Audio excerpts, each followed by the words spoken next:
Hey everyone, welcome to the very first podcast. I'm Scott Mannion, the writer-director of Anima. And I'm Luke McKay, I'm the producer. This is the first of many podcasts where we will be detailing our journey, basically, from pre-production all the way through to release. I guess firstly, let's talk about the film. I'd like to talk about why I wrote the film, and essentially in my younger years, I found, and in a lot of other people, technology is sort of taking over our lives, and the internet and the social structures are changing, and I wanted to reflect that in this film.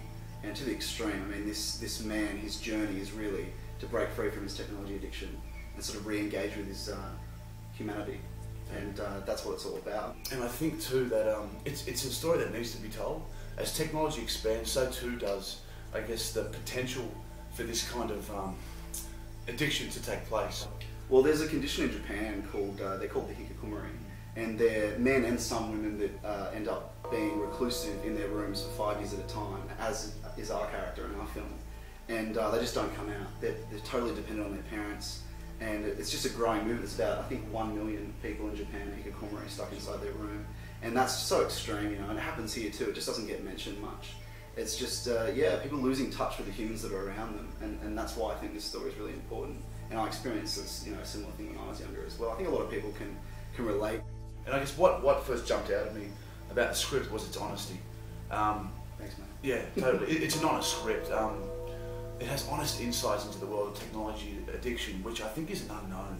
Well, it's a big part a lot of of people can speculate and think as to what it's, what can take place. But I think this film actually. I don't think any fiction films have dealt with it before, and that's I think you're right. Something that we needed to bring. I wanted to bring out, and like I said, I experienced it in early life. Like, it's another world. The internet. It's like another plane of existence. I guess that's important to talk about the breaking free from this addiction. I guess so. There is hope in there. You know what I mean? I mean, this isn't really like an anti-internet message. It's about balance, really. I mean, I still play games. I still use the internet. It's about finding a balance in your life between the two of them. But I really wanted to bring it to the extreme where it is this hikikomori, it's this recluse, and he needs to break away from it. But I just, because people need to learn to appreciate the world around them too. I mean, there's so much beauty everywhere. It gets taken for granted amongst exactly. technology. We spend so much time hustling, bustling. It's this beauty and awe out there to experience with A, your other humans, and B, the environment that's around you. Nature. Exactly. And the location that we've snagged is sensational. It's amazing. It's amazing. And that's the perfect place to sort of represent that awe that I need him to experience to break away from it, because he needs that to do it. Yeah. The process by which we hope to get the film made is via a group funding campaign. We budgeted the film into $15,000, which I think is dirt cheap for a short film. Yeah. Of this magnitude. There'll be a lot of big buying stealing still. Totally. Considering the production design, wanting to shoot on 35mm, and we are actually going to shoot on 35mm. And in Dolby too. Exactly, yeah, and the household name as well. So we're pitching to getting a household name. Like I said, we budgeted the film at $15,000. We've raised $5. We still have 10 to get.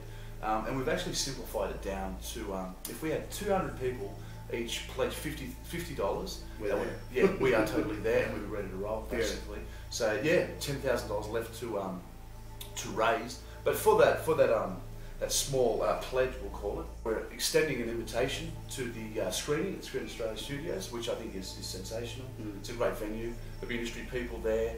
So if you're filmmakers, you get to meet a lot of people. And we'll also be providing a copy of the film too, the DVD, as a keepsake, a memento, I guess, and just to relive it. And if you can't make the premiere, we will post them to you. Yeah.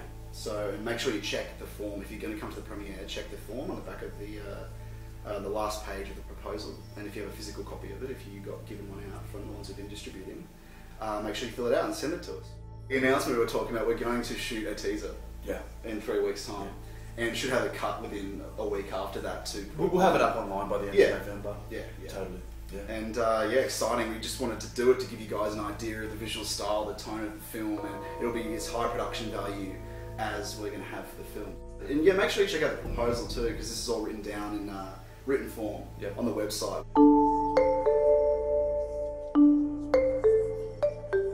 Guys, if you want to stay updated with everything, subscribe to the blog, subscribe to the YouTube, and you can catch up with us on Facebook and Twitter too. Sure can. Just search Anima in the search engine, you'll find it. And also our official website, which is www.animafilm.com.au. Thank you for your time, and we invite you along for the journey.